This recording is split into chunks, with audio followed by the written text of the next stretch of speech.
Assalamualaikum warahmatullahi wabarakatuh. Waalaikumsalam warahmatullahi wabarakatuh. Bismillahirrahmanirrahim. Alhamdulillahi rabbil alamin. Wassalatu wassalamu ala ashrafil anbiya'i wal mursalin. Sayyidina wa maulana wa habibina wa syafi'ina Muhammadin wa ala alihi wa ashabihi al-mujahidin at-tahirin, amma ba'du. Saudara-saudara kaum muslimin rahimakumullah. Pada pertemuan kali ini kita akan membicarakan riwayat Nabi Allah Ibrahim alaihi salam. Beliau termasuk salah satu dari 5 orang rasul yang merupakan kelompok yang dikenal dengan ulul azmi, yaitu para rasul yang dinilai mempunyai kelebihan di dalam keutamaan, ketabahan, keuletan, dan sikap istiqomah di dalam berjuang. Jumlahnya ada 5, yaitu Nabi Nuh, Nabi Ibrahim, Nabi Musa, Nabi Isa, dan Nabi Muhammad alaihi wassalatu wassalam. Sebagaimana yang kita maklum bahwa Nabi Allah Ibrahim alaihi salam lahir pada masa pemerintahan Raja Namrud laknatullah alaih.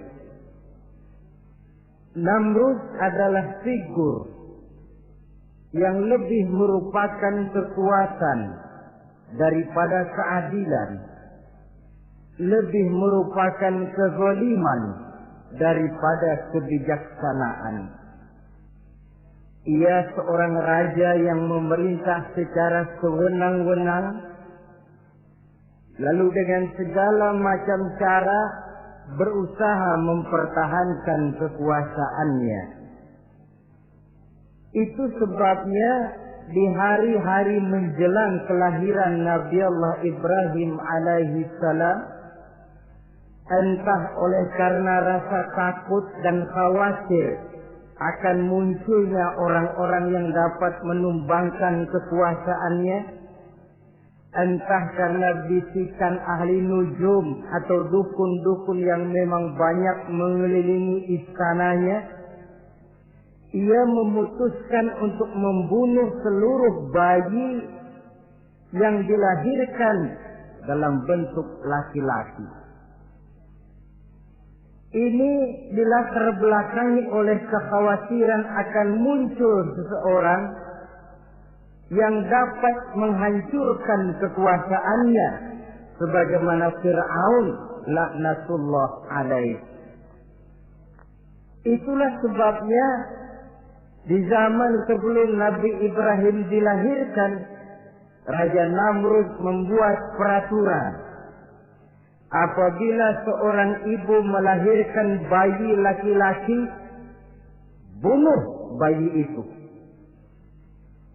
Seluruh perempuan hamil berada di bawah pengawasan aparatur negara, dan laki-laki dianjurkan untuk jangan dekat-dekat dengan istrinya guna menghindari terjadinya proses kehamilan ini. Entah berapa ratus bahkan berapa ribu bayi laki-laki yang jadi korban tanpa dosa dari sebab kelaliman pemerintahan Raja Namrud laknatullah alaih ini. Kita teringat kepada satu hadis di mana Rasulullah sallallahu alaihi wasallam pernah bersabda, "Ya'ti 'alan nasi zamanun ru'asa'uhum kal asad wa wuzara'uhum kazzi'ab wa qudatuhum kalkilab wa katsirun nasi yawma idzin kal aghnam. Pada satu saat, kata Nabi, akan datang di tengah masyarakat manusia, di mana pada masa itu muncul pemimpin-pemimpin yang bertingkah laku seperti singa. Ru'asa'uhum kal asad. Pemimpin-pemimpin mereka bertingkah laku seperti singa. Saudara kenal singa? Saudara boleh periksa, di mana ada hutan, singa selalu menjadi raja. Padahal hutan belum pernah bikin pemilihan umum. Tapi yang namanya singa tidak pernah peduli. Ada pemilihan umum atau tidak, raja hutan tetap singa. Kenapa? Karena singa menjadi raja di hutan bukan berdasarkan kebenaran, tapi karena kekuatan. Karena kuat, maka dia naik jadi raja. Soal benar atau tidak, soal lain. Maka sebagai akibatnya, setelah si singa ini naik menjadi raja hutan, dia bukan melindungi rakyatnya, malah makanin rakyatnya. Coba saudara lihat di hutan, kambing rakyat hutan dimakan oleh singa. Ayam rakyat hutan dimakan oleh singa. Sapi rakyat hutan dimakan oleh singa. Inilah akibatnya karena singa naik berdasarkan kekuatan. Setelah naik bukan melindungi rakyatnya, malah makanin rakyatnya. Mental semacam inilah yang dimiliki oleh Raja Namrud laknatullah alaih. Cuma karena rasa ketakutan akan datang orang yang akan menumbangkan kekuasaannya, maka seluruh bayi laki-laki harus dibunuh tanpa dosa apapun. Itulah kata Nabi, akan datang di tengah masyarakat manusia muncul pemimpin-pemimpin yang mentalnya seperti singa. Lah kalau yang jadi pemimpin sudah seperti singa, wa wuzara'uhum kazzi'ab. Yang jadi wazir, yang jadi menteri, kata Nabi, lagunya seperti serigala. Nyetel ini, tapi seperti serigala. Apa serigala itu? Saudara tahu dalam dongeng anak-anak, serigala itu kan binatang yang paling licik. Untuk terang-terangan dia tidak berani karena tidak punya kekuatan seperti sang singa. Maka dia pakai ilmu kelicikannya. Serigala itu kalau ingin makan daging ayam, pakai bulu ayam. Kalau kepengen makan daging kambing, pakai bulu kambing. Pendeknya, serigala binatang yang menghalalkan segala macam cara asal tujuan tercapai. Itulah serigala. Lambang dari sifat kelicikan. Lempar batu, sembunyi tangan. Pengen makan daging ayam, pakai bulu ayam, nyaruh jadi ayam. Pengen makan daging kambing, pakai bulu kambing, nyaruh jadi kambing. Ini akibat dari yang pertama tadi. Pemimpin seperti singa, lalu menteri pun seperti serigala. Efeknya kemudian yang segera menyusul apa? Wa qudatuhum kalkilab. Kalau pemimpin sudah seperti singa, menteri sudah seperti serigala, wa qudatuhum kalkilab, akan muncullah para penegak hukum yang mentalnya seperti anjing. Inna lillahi wa inna ilaihi raji'un. Penegak hukum yang mentalnya seperti anjing itu. Anjing, saudara lihat, anjing akan setia kepada siapa saja yang memberinya daging. Kalau dia disuruh jaga rumah, dia tidak bisa membedakan mana yang maling, mana yang tamu. Biar yang datang tamu, kalau nggak bawa apa-apa, pasti digonggong. Biar yang datang maling, kalau bawa daging, anjing kalem.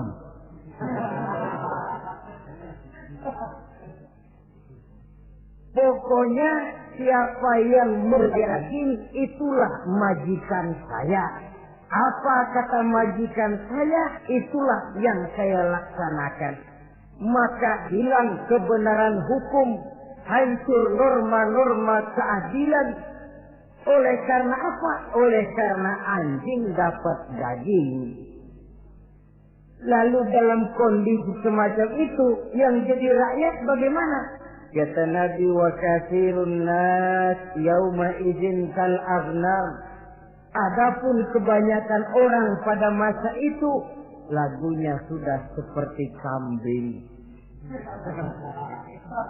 Saudara, kambing itu binatang yang cuma menang groyokan dan tidak punya alternatif. Namanya kambing, digiring ke lapangan embe. Betul kan? Digiring ke kuali embe. Dikasih makan rumput embe, sampai pun mau dipotong masih embe juga. Tidak punya pilihan lain si kambing ini, tidak punya alternatif lain. Kondisi semacam inilah yang terjadi di masa pemerintahan Raja Namrud laknatullah alaih. Oleh karena diiming-iming, dibisiki oleh dukun-dukunnya, oleh nujum-nujum yang mengelilingi istananya, bahwa akan datang seorang anak laki yang kelak akan menumbangkan kekuasaannya, dia mengeluarkan peraturan. Ya, peraturan singa. Mulai saat ini diumumkan kepada seluruh rakyat, siapa-siapa perempuan melahirkan bayi laki-laki, bunuh hidup-hidup. Seluruh orang bunting di bawah pengawasan hansip negara. Dan mulai malam ini, supaya semua kaum bapak jarang-jarang tidur sama istrinya. Namanya peraturan Namrud. Tapi apa yang memang Allah kehendaki untuk terjadi, pasti terjadi. Yaitu kelahiran Nabi Allah Ibrahim alaihi salam.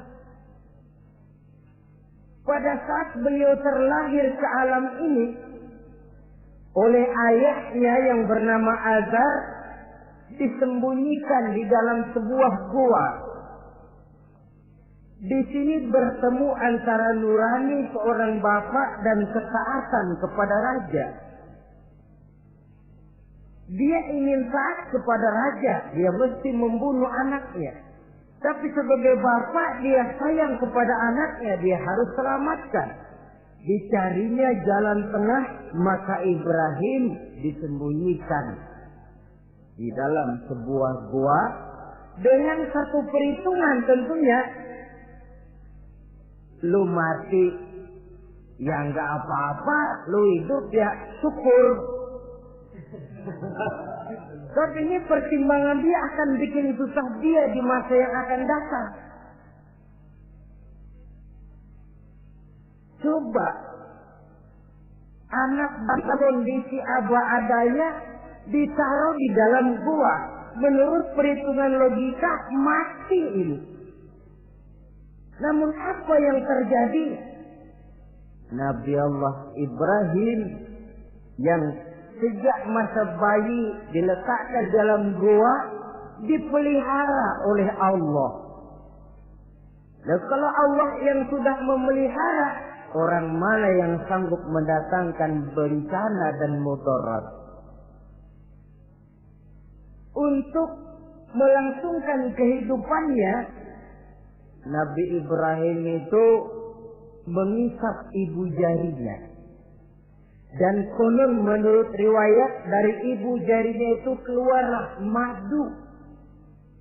Sehingga walaupun tidak didampingi oleh ayah dan ibunya, tinggal di dalam gua seorang diri, pertumbuhannya sebagai seorang bayi menjadi seorang anak, tumbuh dengan pesat sebagai lazimnya anak-anak yang lain. Dalam ilmu tauhid, ini yang dinamakan irhas. Tanda-tanda yang diberikan kepada seseorang yang akan dipilih menjadi rasul pada saat dia masih anak-anak. Ini yang dinamakan irhas. Adapun kalau dia sudah diangkat menjadi rasul, maka tanda-tanda itu dinamakan mukjizat. Kalau jatuh kepada wali, maka tanda itu dinamakan karomah, atau yang dalam bahasa kita disebut dengan keramat. Jadi kan kita ini dalam kehidupan anak-anak kita kadang-kadang bisa melihat bakat yang dimilikinya pada saat dia masih kecil. Tanda-tanda itu ada.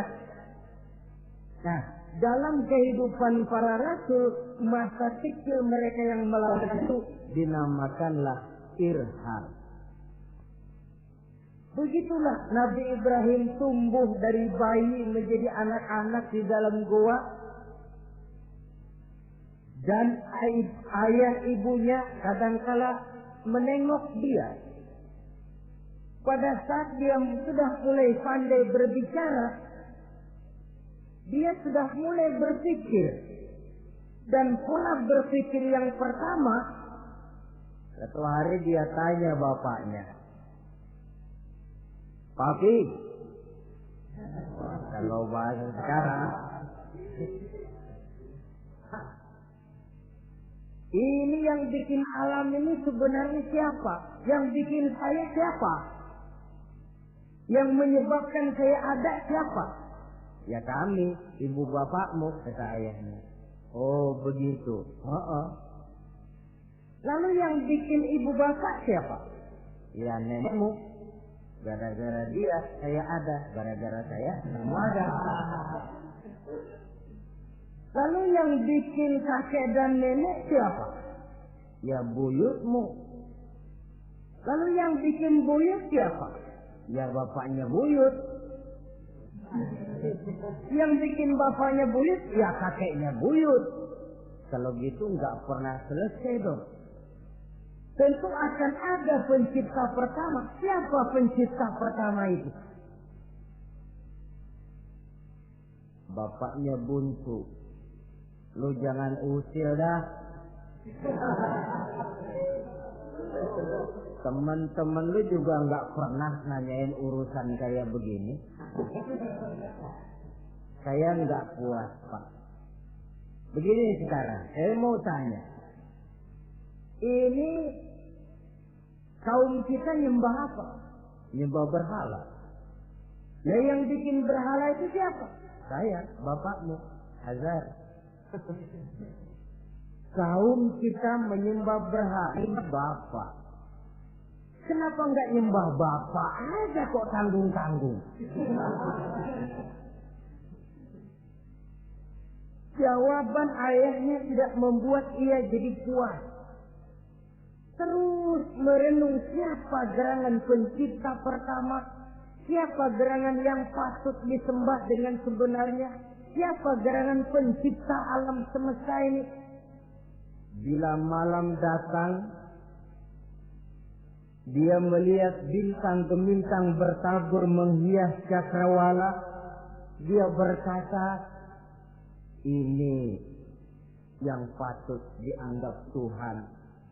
Tinggi, terang benderang." Tapi manakala besok pagi bintang tenggelam, dia pun bilang, "La uhibbul afirin." Saya tidak suka kepada yang tenggelam. Masa Tuhan tenggelam? Ketika malam datang, bulan pun terbit.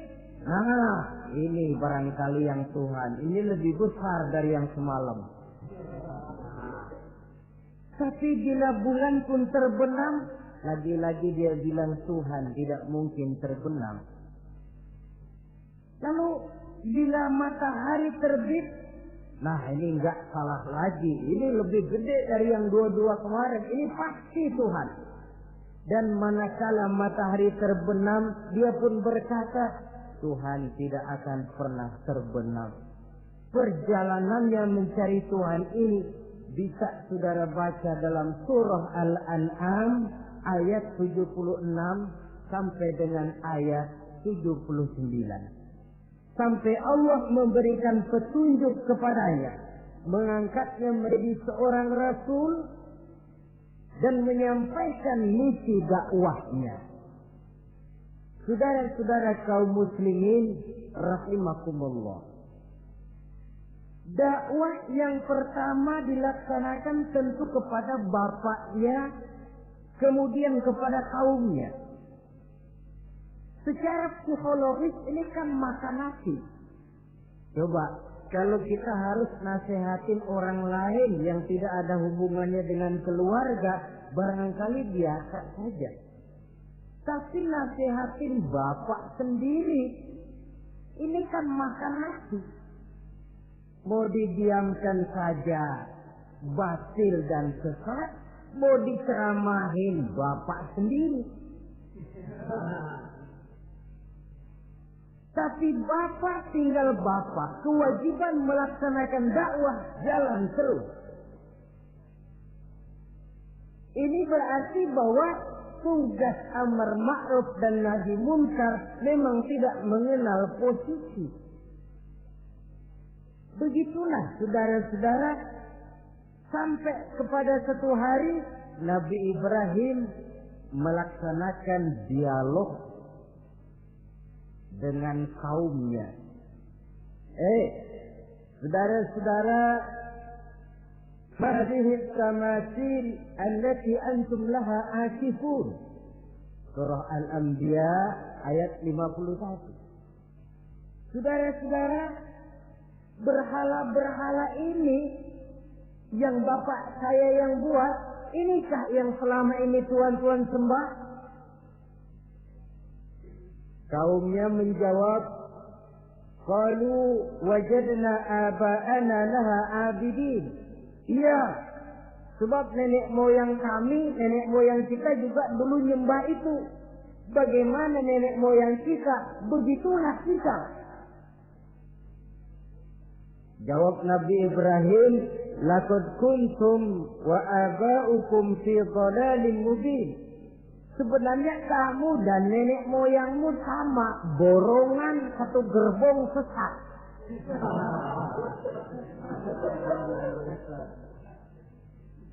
Kok kamu ngikutin nenek moyang kamu? Mereka enggak berpikir, kamu enggak ikut berpikir. Mereka sesat, kamu ikut sesat. Kamu sudah hidup di satu zaman yang maju sekarang ini. Kenapa mau kembali ke zaman nenek moyang dulu? Menyembah berhala yang nyata-nyata tidak sanggup mendengar, tidak sanggup melihat, tidak sanggup memberikan manfaat mudarat. Pokoknya kalau kamu tidak tinggalkan berhala-berhala ini, suatu saat pasti akan saya sikat dan saya hancurkan. Jadi saudara-saudara, prinsip dakwah itu memang tentu harus bil hikmah wal mau'izatil hasanah, dengan bijaksana dan dengan nasihat-nasihat yang baik. Tapi kalau sudah mencegah suatu kemunkaran, kata Nabi, man ra'a minkum munkaran falyughayyirhu biyadihi. Siapa di antara kamu yang melihat suatu kemunkaran, hendaklah dia berusaha merubah dengan kekuatan tangannya. Kalau dengan tangannya dia tidak sanggup, fabilisani, hendaklah dengan lidahnya. Kalau itu pun dia tidak mampu, fadbi qalbi, hendaklah dalam hatinya dan mencegah suatu kemungkaran dengan hati, itulah nilai iman yang terendah adanya. Nabi Ibrahim melihat bahwa watak menyembah berhala ini sudah berurat dan berakar. Kenapa? Mereka mengembalikan itu kepada kebiasaan dan tradisi nenek moyang. Sama juga di zaman kita sekarang ini. Sudah kita menegakkan tauhid, membina sebersih-bersih iman, menegakkan semulus-mulus tauhid. Ada juga kelompok orang yang mau mengembalikan kita ke zaman nenek moyang, ke zaman animis, menghidupi tradisi nenek moyang dalam hal ibadah, dalam hal ubudiyah, tentu merupakan langkah kemunduran adanya. Dan ini bukan barang baru. Umat Nabi Ibrahim sudah memberikan contoh. Kenapa kami menyembah berhala? Sebab nenek moyang kami menyembah berhala.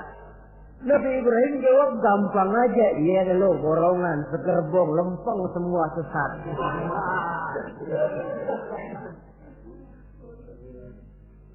Kaum muslimin rahimakumullah. Dan bukan cuma kata dibuktikan oleh Nabi Allah Ibrahim. Begitu Raja Namrud menurut satu riwayat bersama para tentaranya pergi berburu, Nabi Ibrahim ngintip-ngintip. Begitu Namrud keluar, beliau masuk. Kalau istilah kita, ke tempat Namrud ibadah, ke masjidnya dah. Di mana di situ tersimpan seluruh berhala yang mereka sembah, dari yang paling gede sampai yang paling kecil. Nabi Ibrahim masuk bawa kampak. Seluruh berhala-berhala yang ada di tempat itu habis dikampakin, hancur berantakan.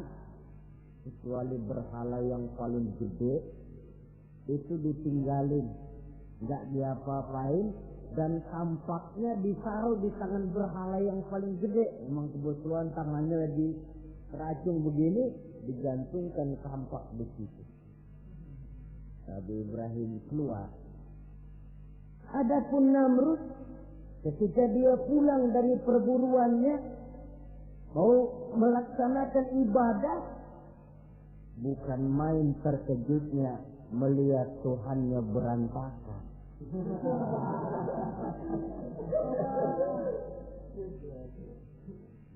Waduh, ini celaka kerjaan siapa ini? Dikumpulkan para intel negara, staf-staf khusus. Ini ada supersip masuk kemarin, mengganggu stabilitas peribadatan kita. Ini mesti dicari siapa biang keroknya ini. Cari sampai ketemu siapa yang menghancurkan Tuhan-Tuhan kita ini. Intel pun disebar.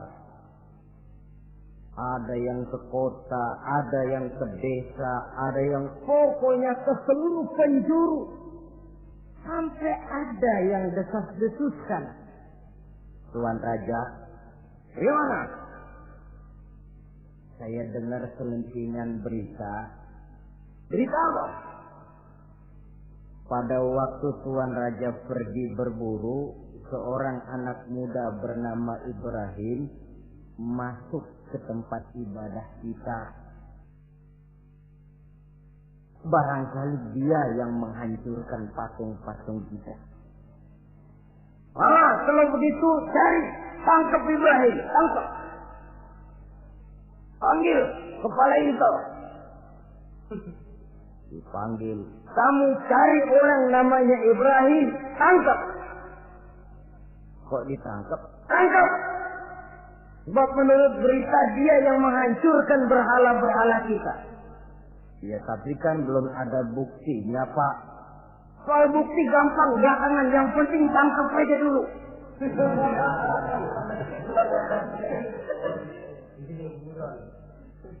Ini subversif ini. Saudara-saudara, dicarilah Nabi Allah Ibrahim, ketemu, dihadapkan kepada Raja Namrud, disidang di pengadilan terbuka, disaksikan orang banyak, dibuka oleh Raja Namrud. Sidang luar biasa dalam rangka memeriksa dan mengadili tertuduh Ibrahim. Dengan ini kami nyatakan dibuka untuk umum. Terdakwa supaya dibawa ke dalam ruangan sidang. Dihadapkan Nabi Ibrahim. Nama Ibrahim. Orang tua. Tuduhan menghancurkan berhala. Hadza bi alihatina ya Ibrahim. Hai Ibrahim, benarkah kamu yang menghancurkan Tuhan-Tuhan kami? Ah, siapa bilang?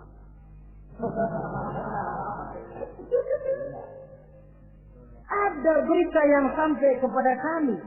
Ketika kami keluar, kau masuk ke tempat kami ibadah. Ngaku aja dan ngaku. Daripada urusan gigi panjang, mendingan ngaku aja dah.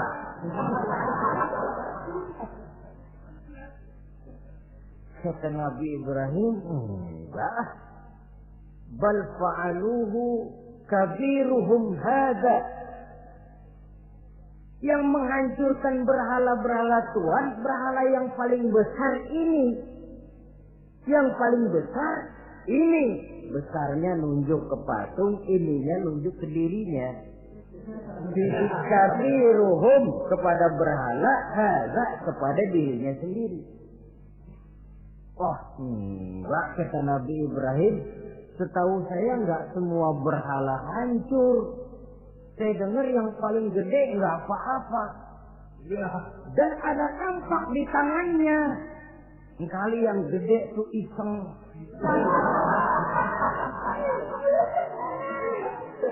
Jadi yang kecil-kecil ini ditampakin semua sama yang gede. Oh, buktinya kampak masih ada di tangannya kok. Tanya aja dia. Kata Namrud, Ibrahim, kamu sudah gila apa? Kenapa? Masa saya disuruh nyembah berhala, disuruh nanya berhala? Jadi nggak bisa jawab dia, nggak bisa jawab. Nah kalau nggak bisa jawab, kenapa disembah? Yang gila saya apa sampean?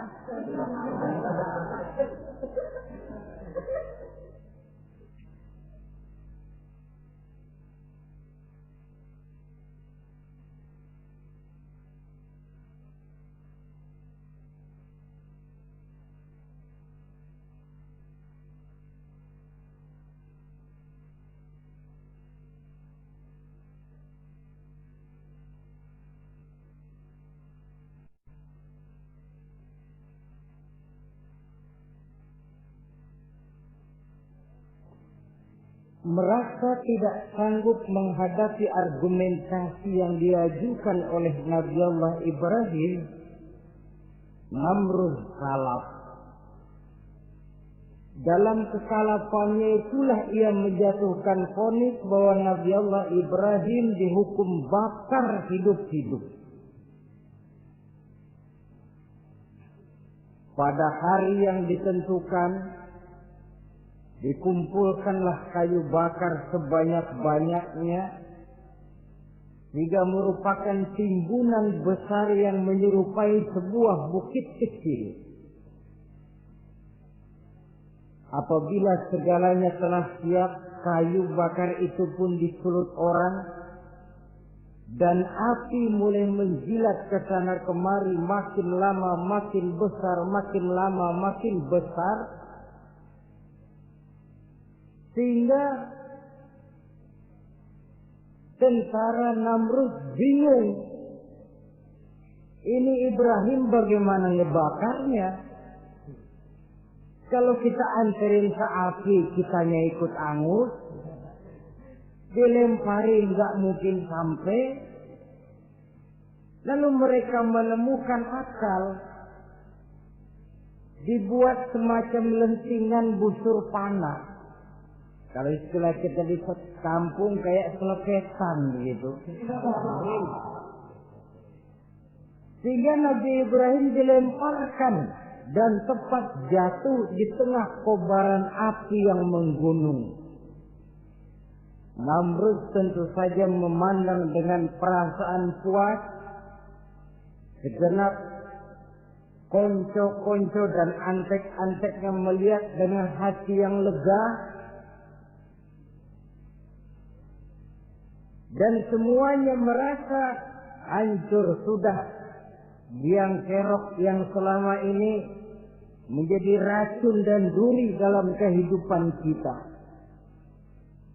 Tapi rupanya yang mereka mau lain dengan yang Allah mau. Ketika Nabi Allah Ibrahim hampir masuk ke tengah kobaran api yang menggunung itu, datanglah perintah Allah kepada api. Ya naru kuni bardan wa salaman ala Ibrahim. Hai api, dinginlah kamu, selamatkan Nabi Ibrahim. Api ini tunduk kepada perintah Allah. Ia pun dingin. Sehingga Nabi Ibrahim di tengah kobaran api yang menggunung, seujung rambut pun tidak terbakar, malah kedinginan di tengah kobaran api. Lalu api ini dari besar, makin lama makin kecil, makin lama makin kecil, akhirnya padam. Yang ada tinggal tumpukan arang dan debu. Kata Namrud, mampus lo Ibrahim, rasain. Barangkali istilah kita nih, makan pencarian lo. Pakai bertingkah mencaci maki Tuhan kami, menghancurkan berhala-berhala. Sekarang rasakan hasil usahamu. Sorak-sorai pun kedengaran. Begitu lagi sorak-sorak dari tumpukan abu dan arang itu gerak-gerak. Kerusak.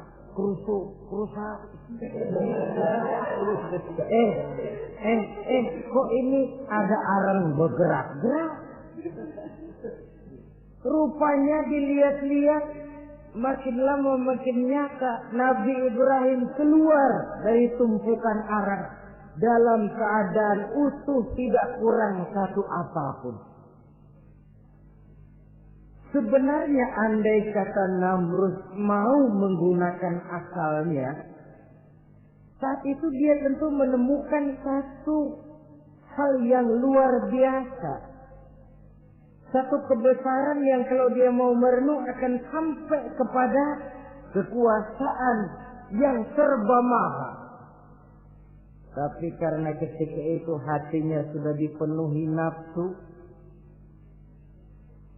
ditutupi oleh kesombongan, dia buta terhadap kenyataan itu. Kaum muslimin rahimakumullah, akhirnya Nabi Allah Ibrahim ini diteror langsung oleh orang tuanya. Kata abahnya, "Aragibun anta an alihati ya Ibrahim?" Ibrahim, kau benar-benar tidak senang kepada Tuhan-Tuhan kami, berhala-berhala ini? La illam tantahi la arjumannaka wahjurni maliya. kalau engkau tidak berhenti, hai Ibrahim, tidak berhenti memperkenalkan Tuhan seru sekalian alam, tidak berhenti mencela dan mencaci bahkan menghancurkan berhala-berhala kami, la arjumannaka, akan kami rajam kamu. Iya, kalau raja yang ngancam begini, orang tua beliau sendiri ngancam begini. Itulah tantangan dakwah, saudara-saudara. Kita melaksanakan dakwah ini tempo-tempo berhadapan dengan penguasa yang mentalnya macam Namrud. Tempo-tempo berhadapan dengan orang kaya yang pelitnya macam Qarun. Tempo-tempo berhadapan dengan orang tua yang mentalnya macam Azar. Orang tua yang kaku, yang tidak mau terbuka terhadap kenyataan. Istilah di kampung kita orang tua yang lacer. Tahu lacer? Udah salah kenceng.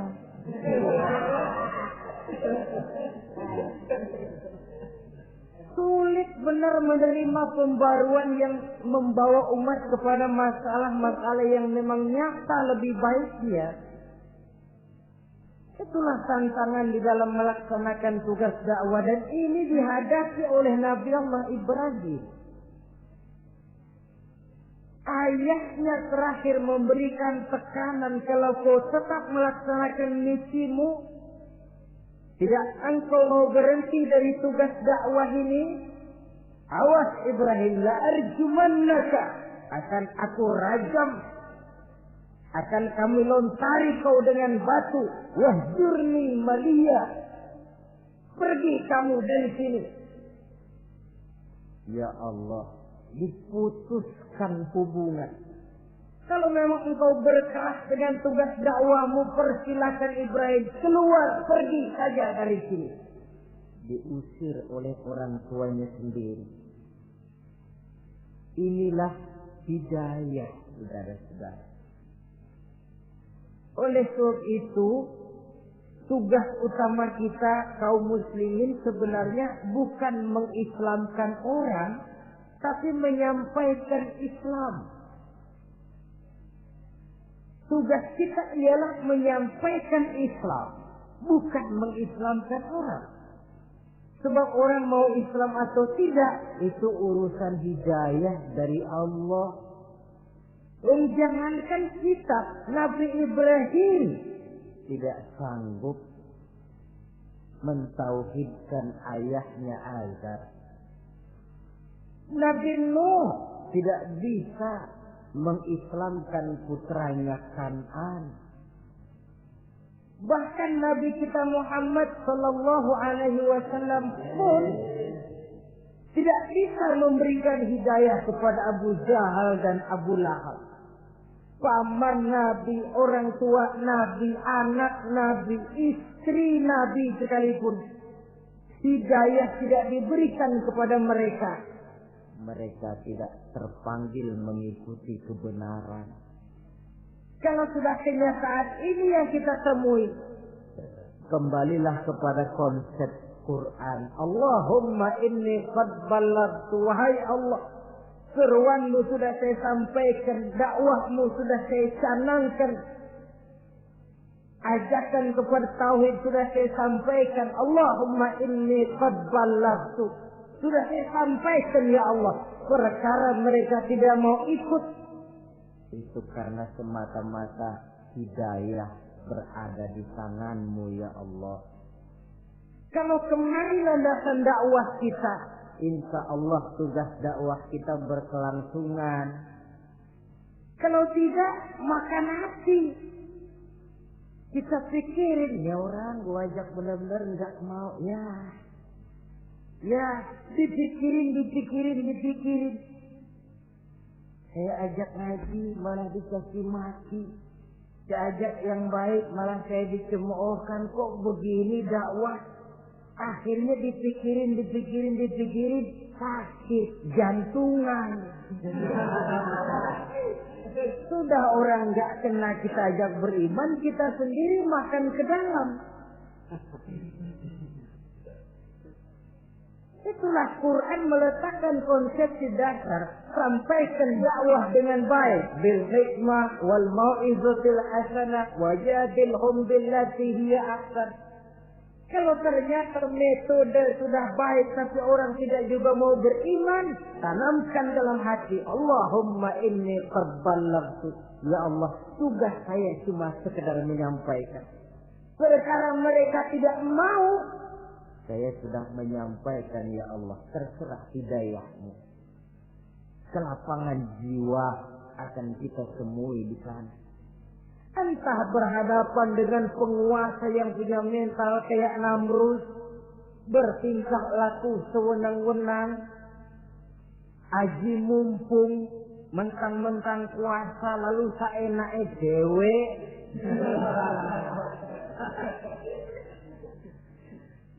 Menghitamkan yang putih, memutihkan yang hitam menurut seleranya saja. Entah berhadapan dengan orang kaya yang punya mental seperti Korun, makin kaya tapi makin bakhil, atau berhadapan dengan orang-orang tua yang punya tingkah laku seperti Azar, diperlukan sikap lapang dada untuk menyampaikan risalah Islam ini. Terhadap reaksi keras dari abahnya ini apa? Kata Nabi Ibrahim. Surah Maryam ayat 47 menjelaskan, Salamun alaika sa'astaghfiru laka rabbi innahu kana bi hafiyya wa a'tazilukum wa ma ta'buduna min dunillah. Kalau memang begitu apa? Salamun alaika. Oke Abah, selamat jalan. Marilah kita tempuh jalan kita masing-masing. Saya memang anak Bapak, tapi tauhid adalah prinsip. Allah Tuhan saya. Ini prinsip. Kalau Bapak tidak mau mengikuti seruan saya, padahal saya sayang kepada Bapak, saya cinta kepada Bapak, saya tidak ingin Bapak bersekutu dengan setan, saya tidak ingin Bapak menemani setan di dalam neraka, saya ingin menyelamatkan Bapak, tapi ini rupanya vonis Bapak. Hendak merajam saya, mengusir saya dari sini. Oke Bapak, salamun alaika, selamat jalan. Sa'astaghfirullah, saya akan memohon ampun kepada Allah untuk Bapak. Memohon ampun. Jadi walaupun dalam Islam kita berbeda akidah dengan orang tua, tetapi kewajiban untuk berbakti tidak menjadi putus karenanya. Dalam surah Luqman dijelaskan, apabila kedua orang tuamu memaksamu untuk menyekutukan Allah, jangan taati. Tetapi sungguh pun demikian, wa sahibhuma fid dunya ma'rufa. Tetaplah engkau pergauli keduanya di dunia ini secara baik. Toleransi yang besar ditunjukkan oleh Islam. Dan lebih besar lagi dilaksanakan oleh Nabi Allah Ibrahim. Sungguh pun Bapak sudah mengusir saya, menolak mentah-mentah ajaran tauhid, tetap juga menyembah berhala, tetap juga bersekutu dengan setan. Saya akan memohonkan ampun kepada Allah untuk Bapak.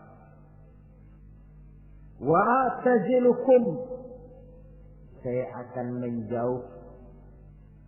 menjauhkan diri dari apa yang Bapak sembah, dari apa yang kaum kita sembah selain daripada Allah.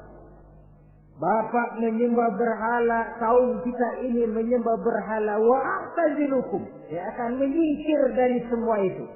Selamat jalan Abah. Istilah kita goodbye, my dear.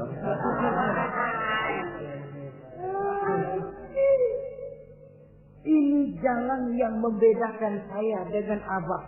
Jalan tauhid dan jalan syirik. Di sini kita harus berpisah. Walaupun dengan berat hati kita berpisah. Jadi keluarga dan akidah punya garis yang jelas. Umumnya, ya walaupun baik tapi memang harus ditingkatkan. Umumnya kita ini kan mayoritas merasa sebagai muslim karena keturunan. Kenapa kamu Islam? Bapak saya Islam, nenek saya Islam, saya Islam. Baiklah, itu pun baik. Pada mulanya memang harus begitu. Tapi lambat laun kita tentu harus merasakan bahwa keberadaan kita dalam Islam tidak cukup cuma karena faktor keturunan. Dengan kata lain kita harus memperbaiki kualitas keislaman kita. Inilah proyek utama kita sekarang, mengislamkan orang Islam. Saudara-saudara kaum muslimin rahimakumullah. Maka Nabi Ibrahim pun meninggalkan orang tuanya, meninggalkan kaumnya, uzlah, hijrah ke tempat Baitul Maqdis, daerah di Palestina sekarang ini. Sejarah kehidupan Rasul umumnya memiliki kemiripan. Rata-rata ditentang oleh kaumnya sendiri dan sebagian besar lalu hijrah. Itu barangkali memang resiko dari satu perjuangan. Nah, begitu tantangan yang dihadapinya dalam melaksanakan dakwah. Lalu cobaan-cobaan yang diberikan Allah kepada Nabi Ibrahim pun luar biasa. Pantas kalau beliau itu masuk ulul azmi dan mendapat titel Khalilullah. Nabi Ibrahim titelnya Khalilullah, orang yang mencintai dan dicintai Allah. Khalilullah. Ini terbukti dari cobaan-cobaan yang dihadapinya. Pertama, dari perkawinannya dengan Siti Hajar, dengan Siti Sarah maksud saya, beliau tidak dikaruniai seorang anak pun. Umur sudah lanjut. Padahal anak kita tahu pelanjut sejarah, penyambung cerita, si buah hati belahan jantung. Sampai pada satu hari Hajar musyawarah. Kalau bahasa kita, Bang, bagaimana Hajar? Lama juga kita sudah berumah tangga kan, Pak?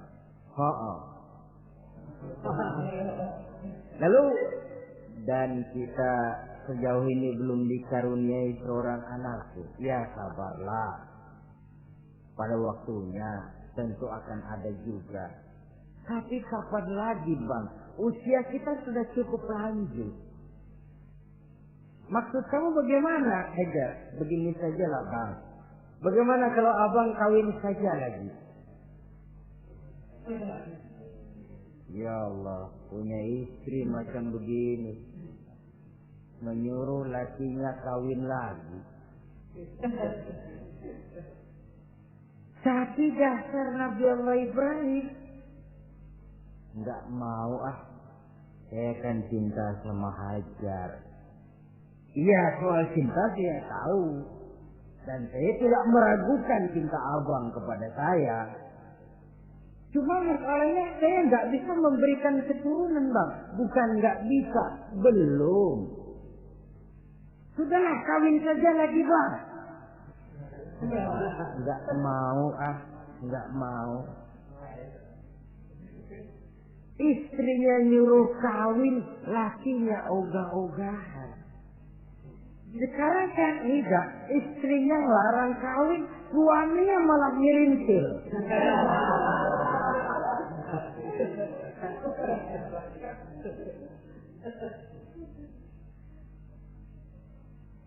Sampai ketika didesak kata Ibrahim, ya kalau itu yang Sarah Hajar mau, biarlah, jadilah.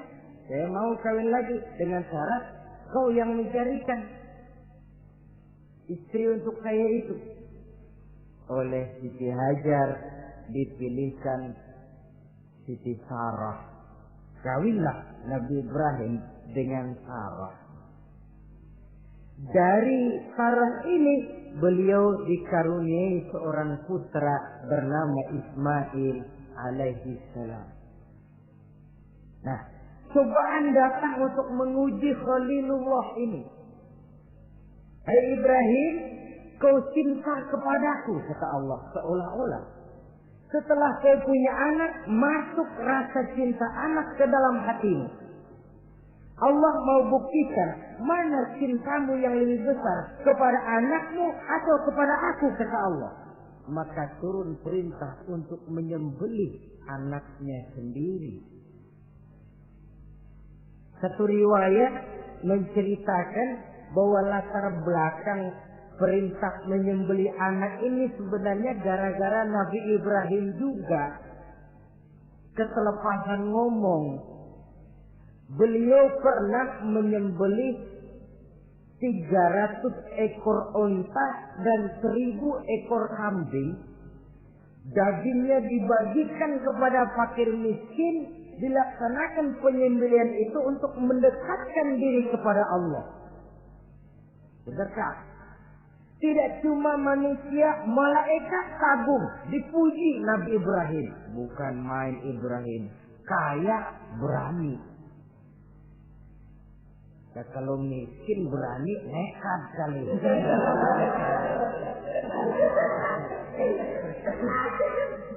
Ini kaya berani. Menyembelih 300 unta, 1000 kambing, dagingnya disedekahkan kepada fakir miskin. Luar biasa Ibrahim.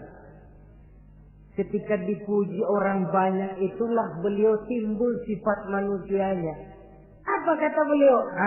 Saya mah jangankan kambing sama unta, anak juga kalau saya punya disuruh potong, saya potong untuk mendekatkan diri kepada Allah.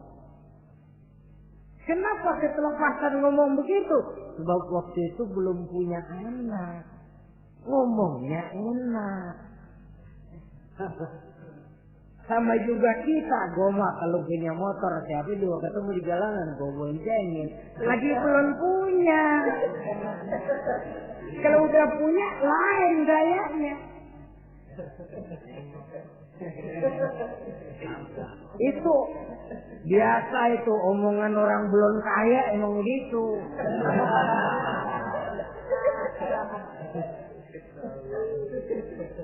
Saudara-saudara, sehingga omongan yang beliau sudah lupa bertahun-tahun bahkan puluhan tahun ini.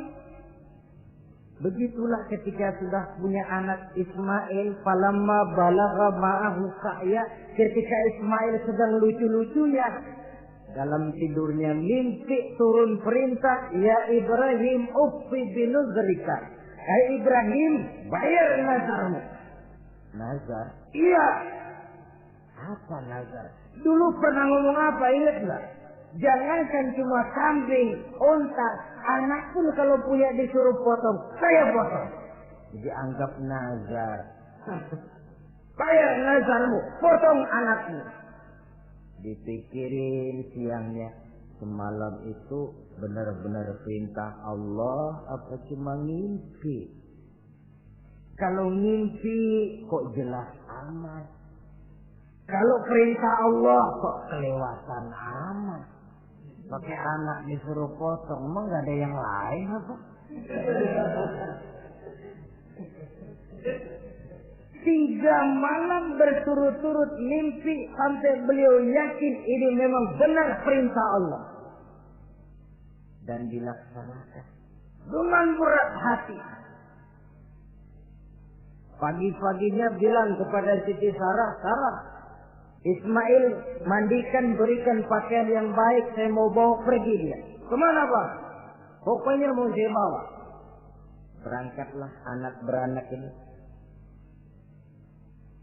menuju salah satu bukit di daerah Mina. Ketika duanya sudah mau berangkat, iblis sibuk bukan main. Ini cobaan loh. Orang kalau mau ibadah, Pak, iblis paling gatal. Segala macam cara mereka lakukan agar orang jangan ibadah. Ini Ibrahim mau membuktikan cintanya kepada Allah. Ya Allah, lihatlah. Walaupun saya sudah punya anak, cinta saya kepadamu lebih besar ya Allah. Walaupun perintah ini menyembelih leher anak sendiri, saya potong karena melaksanakan perintahmu. Iblis ribut. Mula-mula dia bisikin Nabi Ibrahim. Ibrahim, kau lihat anakmu di belakang itu.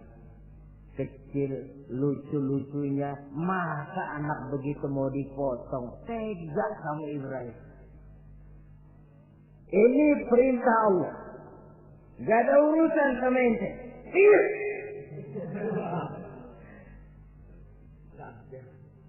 Kata iblis, waduh mantap juga nih. Kalau suaminya gagal, istrinya kali. Biasanya perempuan perasaannya lebih tinggi daripada pikirannya. Ini Siti Saroh barangkali. Kalau Siti Hajar barangkali. Kalau saya perdayai bisa terpedaya. Hajar, ya. Kamu tahu anakmu Ismail mau dibawa kemana? Saya tidak tahu. Mau dipotong oleh suamimu Ibrahim. Mau dipotong. Dipotong. Kok bisa begitu? Iya, katanya ini perintah Allah. Iblis, kalau memang ini perintah Allah, jangankan cuma anak saya Ismail, saya juga ibunya mau ikut dipotong. Wah, kata iblis nih gilaan lagi dari laki.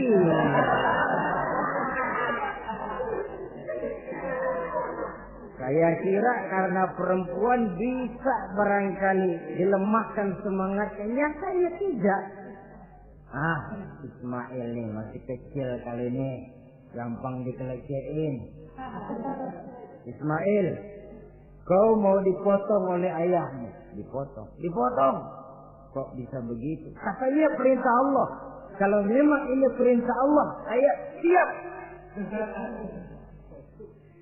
Iblis mau ngomong lagi, Nabi Ibrahim Ismail ngambil batu disambitin iblis. Izhar ya lain, pergi, laknat tertutup kamu. Nyambitinnya itu sampai sekarang jadi ikutan dalam salah satu pelaksanaan ibadah haji yang disebut Jumrah. Melontar.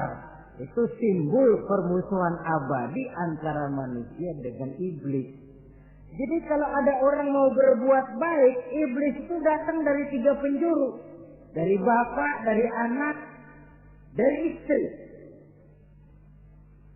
Kadang-kadang bapaknya nggak kena, istrinya dibujukin. Laki lu sok loyar mau nyumbang masjid. Jangan kasih duit, simpan aja baik-baik. Istri nggak kena, anak. Segala macam cara iblis berusaha. Baru sampai di bukit yang dituju, Nabi Ibrahim buka kartu. Ismail, Abah diperintah Allah menyembelih lehermu. Bagaimana? Kerjakan apa jangan? Kalau memang itu perintah Allah, kerjakan Abah. Insya Allah Abah akan menemukan saya termasuk orang sabar. Ini jawaban anak soleh. Coba kalau jawaban anak pintar nggak soleh, bukan begitu. Ismail, saya disuruh motong lehermu, bagaimana? Kenapa saya Pak? Bapak aja yang tuaan potong.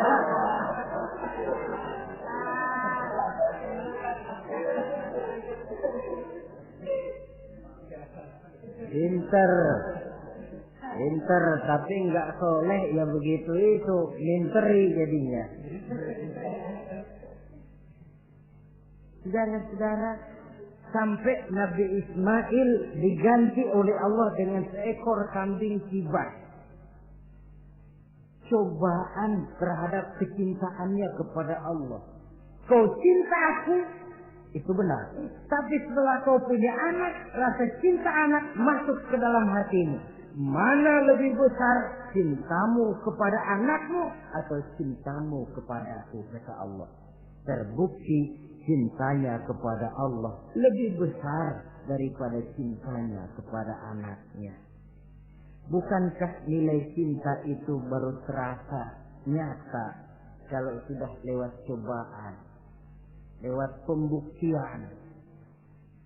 Sehingga dengan demikian kata orang, biasanya cinta itu menuntut pengorbanan. Berani bercinta, berani berkorban. Jangan takut berkorban, nggak usah cinta-cintaan.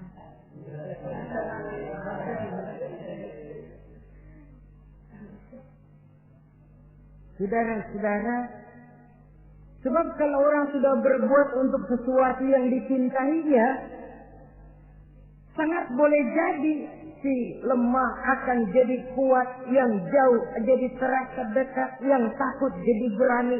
Kalau orang sudah melakukan sesuatu untuk yang dicintainya. Seorang bapak karena cintanya kepada anaknya, dia rela pergi pagi pulang sore, peras keringat banting tulang supaya hari depan anaknya lebih baik daripada dia. Seorang suami yang cinta kepada istrinya, tidak soal dia kepanasan dan kehujanan, mencari yang sulit-sulit yang diinginkan oleh istrinya. Contoh paling dekat saja, kalau istrinya sedang mengidam, dia tengah malam buta minta mangga dan gak musim mangga, rusak-rusak suaminya cari mangga. Cinta memang membuat yang jauh jadi terasa dekat. Lalu cobaan lain ketika turun perintah melaksanakan khitan. Umur beliau menurut riwayat Abi Daud sudah umur 80 tahun. Di zaman belum ada pisau cukur, silet, gunting, kulit sudah alot. Tapi ini perintah Allah, laksanakan, resiko belakangan. Nabi Ibrahim pandai memilah mana kepentingan pribadi, mana perintah Allah. Nah, perkara beliau nanti pindah ke Mekah, membangun Ka'bah sampai kepada hari tuanya, ini berkaitan dengan Nabi Allah Ismail, dan akan kita bicarakan pada pertemuan di mana kita nantinya akan membicarakan riwayat Nabi Ismail alaihi salam. Untuk riwayat Nabi Ibrahim, walaupun serba singkat, hingga ini sajalah dahulu, dan mudah-mudahan menjadi tamsil, ibarat dan contoh yang bisa kita jadikan pegangan di dalam kehidupan kita sehari-hari. Terima kasih banyak atas segala perhatian. Mohon maaf atas segala kekurangan. Usikum wa nafsi bitaqwallah. Wassalamualaikum warahmatullahi wabarakatuh.